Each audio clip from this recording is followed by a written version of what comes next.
I often find myself staring at the old walls of Vienna and wondering what they witnessed when the world was pressing in. And when I sit down for the research, my mind keeps travelling to an earlier moment, to Vienna during the Ottoman sieges, and to the days when this city stood as Europe's last stronghold. I couldn't actually travel back to this era, but thankfully AI helped me bring my research to life through visuals. So let's step into that besieged city and the astonishing courage it took to hold the line between empires. Vienna in the early 1500s was already a grand city of tall merchant houses and winding lanes, and from 1438 onward, home to the Holy Roman Emperor, yet its heart was still protected by medieval ramparts dating back to the 12th century. Just imagine a city ringed by stone walls and gates, guarding the Danube trade routes and the road into the Alps. These walls had served Vienna for centuries, but by 1529 they were about to face their greatest test. It's time to step into that world, beginning just before the first Ottoman siege. A 1529 map of Vienna shows St. Stephen's Cathedral standing within the old city walls. Back then, Vienna's core was compact. St. Stephen's and the narrow Graben Market Square sat snugly within that fortified ring. Outside those walls lay small suburbs and open fields. Travellers of the 16th century noted that, after its escape from the 1529 siege, Vienna had become a true metropolis, with strikingly tall buildings and vibrant urban life. Merchants and nobles go about their business, church bells ringing across the rooftops, and fortress cannons waiting silently behind the walls. Still, Vienna's aging fortifications felt outdated. The medieval walls were completely rebuilt with modern bastions during the 16th and 17th centuries. But in 1529, before the rebuild began, those old walls would have to face Ottoman cannon fire one last time. It was late September 1529 when the Ottoman Sultan Suleiman the Magnificent brought an enormous army to Vienna's gates. Some sources say as many as 100,000 Ottoman soldiers assembled, facing only about 21,000 defenders inside the city. From the hilltops, you'd see the siege lines, hundreds of tents stretching across the plains.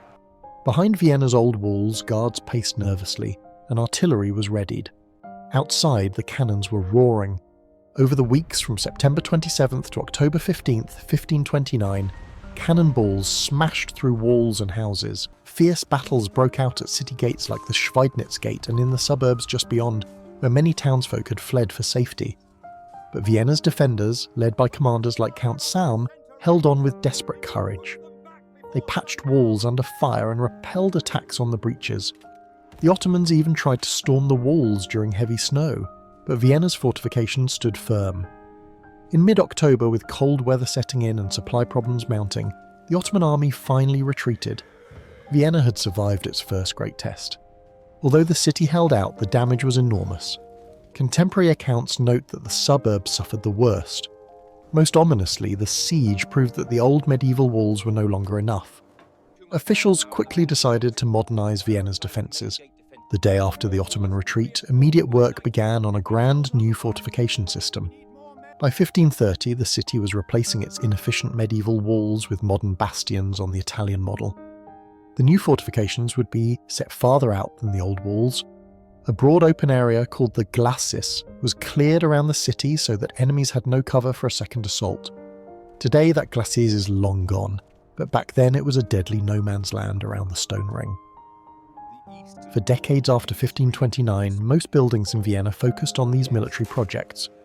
The old Ringmauer was demolished to make way for a network of star-shaped bastions, ramparts and moats. Nobles and guilds contributed to the effort. It felt like a city-wide mission to ensure Vienna never fell.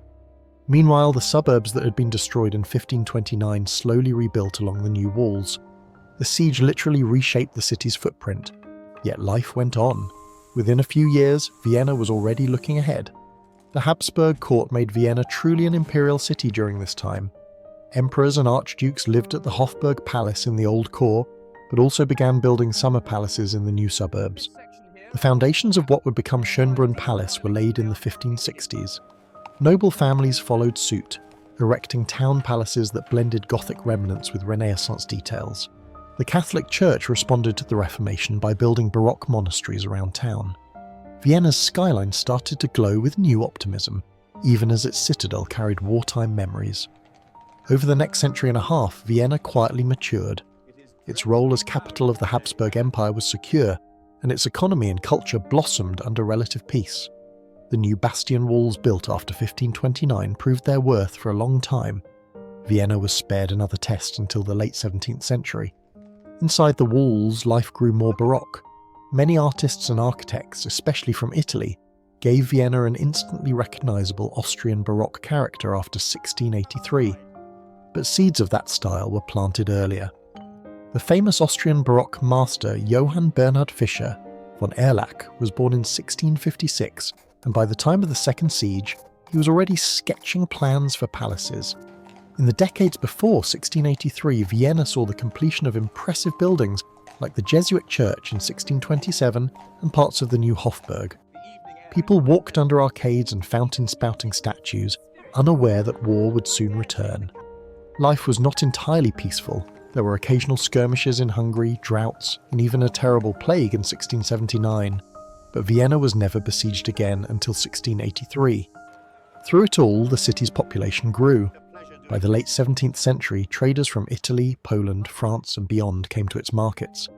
Musicians filled churches and taverns. A century of peace let Vienna dream bigger than ever. However, some new tensions were mounting again. From 1682 to 1683, Sultan Mehmed IV sent a great army under Grand Vizier Kara Mustafa toward Vienna. By July 14, 1683, some 150,000 Ottoman and Allied troops encircled the city. Inside waited a worn garrison of about 15,000 men under Count Ernst Rüdiger von Starhemberg, plus militia from citizen volunteers. Vienna was in dire straits. Ottoman cannons hammered continuously. For 2 months the city held out. People sheltered in cellars and priests gave last rites. The city's fate hung in the balance. On September the 12th, 1683, the horizon finally broke with hope. From the north came a huge relief army. Polish King John III Sobieski led 23,000 cavalry and infantry with German, Austrian, and other allies to the rescue. They met the Ottoman forces in the open fields of Kahlenberg. What happened then is legendary. Sobieski ordered a massive cavalry charge with his famous Polish Winged Hussars, which has been called the largest known cavalry charge in history. Thousands of horsemen thundered down the hill, breaking the Ottoman lines. The Ottoman army panicked and fled. By the evening of September 12th, Vienna was free. After 58 days of siege, a cheer must have gone up as people realised the walls had held. Yet when the smoke cleared, Vienna was exhausted. Casualties had been heavy, with many defenders and citizens dying of battle, disease and hunger. The city itself bore deep scars. A painting of the 1683 siege by Franz Geffels shows Ottoman forces attacking Vienna and reminds us that the walls suffered severe damage. Fragments of fortifications were shattered, towers were burned, and nearby villages lay in ruins. The relief of 1683 was celebrated across Europe as a turning point.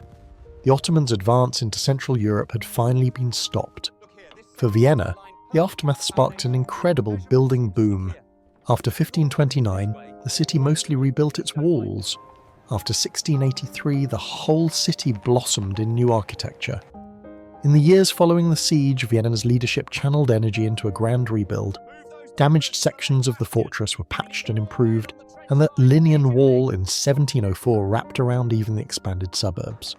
But beyond military needs, the emperor and nobles seized the moment to beautify the capital. Vast Baroque projects took shape. The Vienna of Fischer von Erlach and other architects sprang to life now. The Grand Karlskirche church construction began in 1713.